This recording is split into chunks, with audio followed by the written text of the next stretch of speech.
In this video, we are going to see how we can exit out of the professional mode in the Facebook browser. So let's say that you have accidentally or willingly switched your profile to professional mode, and now you want to exit out of it because you see dashboard and followers and all this stuff, but you want to switch to the basic profile as it was before. Here's how you can do it. First of all, you see this dashboard in the professional mode. So this is the indication of the professional mode, but we want to turn this off.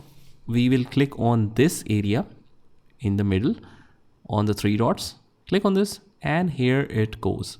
Turn off the professional mode. As you can clearly see here, you just click on this, click on continue. It says review important changes before turning off the professional mode. If you change your mind, you can turn the professional mode on anytime. Click on continue, and it will show you what will be changed if you switch off or turn off the professional mode. If you want to confirm, just click on turn off once again, and it will refresh the page. And now you should be able to see add your story and all the basic stuff like you used to see in the normal profile. And that is all you have to do. I hope you found this video helpful, and if you did, hit the like button and subscribe to our channel, and I will see you in the next one.